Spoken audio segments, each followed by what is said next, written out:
Israel Iran महायुद्ध के बीच Iran का परमाणु कार्यक्रम, इसका जिक्र करना सबसे ज्यादा जरूरी है क्योंकि यही सबसे बड़ी वजह है और लगातार चर्चा में बना हुआ है। देखिए, अब इस परमाणु कार्यक्रम को लेकर इंटरनेशनल एटॉमिक एनर्जी एजेंसी यानी कि IAEA को बहुत बड़ा बयान यहां पर देना पड़ा है और बहुत बड़ा बयान IAEA की तरफ से सामने आया है। दरअसल IAEA के महानिदेशक राफेल ग्रोसी ने कहा है कि ईरान के पास अभी कई वॉरहेड्स के लिए पर्याप्त परमाणु सामग्री है, लेकिन उन्होंने इस बात पर जोर देकर कहा कि परमाणु हथियार के बराबर इसे नहीं माना जाना चाहिए। यह बहुत बड़ा बयान है, आप इसे समझिए, क्योंकि यही वो परमाणु हथियार है जो अमेरिका और इजराइल किसी भी कीमत पर नहीं चाहता कि परमाणु हथियारों से संपन्न ईरान बने।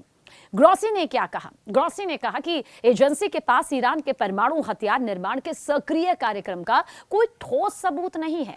हालांकि उन्होंने छिटपुट गतिविधियों को यहां पर स्वीकार जरूर किया है।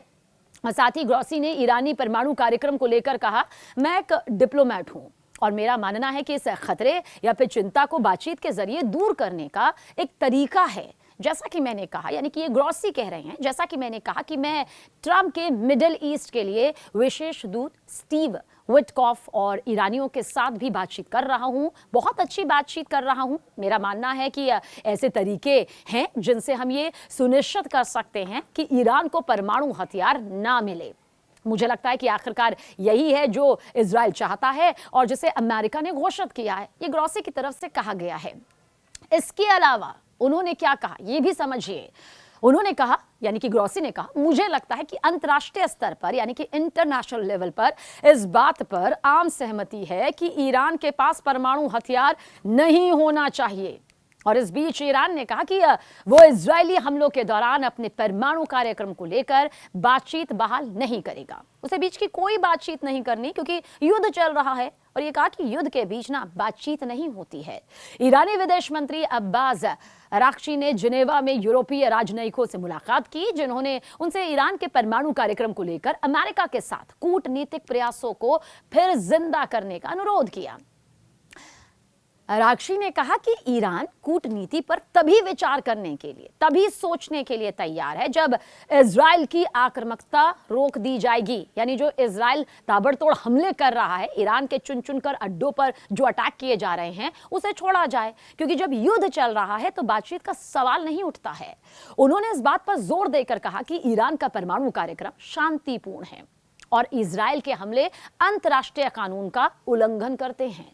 यह भी कहा कि ईरान आत्मरक्षा के लिए अपने वैध अधिकार का इस्तेमाल करना यूं ही जारी रखेगा। यानी कि इतना तय है कि ईरान झुकेगा नहीं और इजराइल रुकेगा नहीं, जिसका मतलब यही है कि यह युद्ध विश्व युद्ध में भी तब्दील होता नजर आता है। आगे क्या कहा, यह भी सुनिए। उन्होंने कहा कि मैं ये साफ कर देना चाहता हूं, मेरी तरफ से यह स्पष्ट है कि ईरान की रक्षा क्षमताओं पर कोई समझौता नहीं किया जा सकता। और उधर देखिए, संयुक्त राष्ट्र में इजरायली राजदूत ने ईरान पर नरसंहार वाला एजेंडा रखने और लगातार खतरा पैदा करने का आरोप लगाया। उन्होंने कहा कि इजराइल तब तक ईरानी परमाणु ठिकानों को निशाना बनाना बंद नहीं करेगा जब तक कि उन्हें तबाह नहीं कर दिया जाता। अब जो इजराइल और ईरान की तरफ से बयान सामने आ रहा है, एक्शन रिएक्शन सामने आ रहा है, वो सीधा संकेत नहीं है, वो सीधी तस्वीर साफ कर रहा है कि ये युद्ध अभी बीच के रास्ते से गुजरता हुआ नजर नहीं आता है।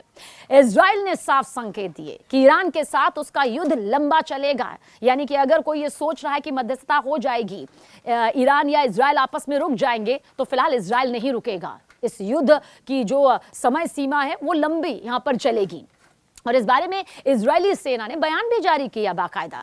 उसने 20 जून को कहा, हमें ईरान में सैन्य अभियान शुरू किए हुए 1 हफ्ता हो गया है। 1 हफ्ता यानी कि 7 दिन, हालांकि उससे ज्यादा दिन अब हो चुके हैं। हम हमलों को बढ़ा रहे हैं और यही हमले हमारे जारी रहेंगे। हमारे पास यानी कि इजराइल के पास हमला करने के लिए कई टारगेट्स हैं, कई ठिकाने हैं। हम इस ऑपरेशन की अवधि यानी कि समय सीमा के लिए तैयारी कर रहे हैं। जैसे जैसे हम अपने हमलों को बढ़ा रहे हैं, हम खुद को इस अभियान को लंबा समय तक जारी रखने की अनुमति दे रहे हैं। यानी कि हम जान गए हैं ईरान जो पलटवार कर रहा है, अब उसका जवाब यहां पर इजराइल दे रहा है। तमाम महाशक्तिशाली देश आपस में अपने बयानों को लेकर भिड़ते नजर आ रहे हैं, चाहे रूस हो, अमेरिका हो, चाइना हो, ब्रिटेन, फ्रांस का अलग अलग साथ नजर आ रहा है। इस्लामिक देश यहां पर सामने आ रहे हैं, OIC की अपनी एक भूमिका नजर आ रही है। तो जाहिर सी बात है इजराइल इस बात को बखूबी समझ गया, इसलिए वो कह रहा है कि इस अभियान को लंबे वक्त तक जारी रखने की अनुमति हम दे रहे हैं। हम तब तक अपना काम जारी रखेंगे और जारी रखना चाहेंगे जब तक कि हम इस ऑपरेशन के सभी लक्ष्य को हासिल नहीं कर लेते। यह इजराइल की तरफ से कहा गया है और यह कहना सिर्फ एक प्रतिक्रिया नहीं है, यह कहना सिर्फ एक संकेत नहीं है।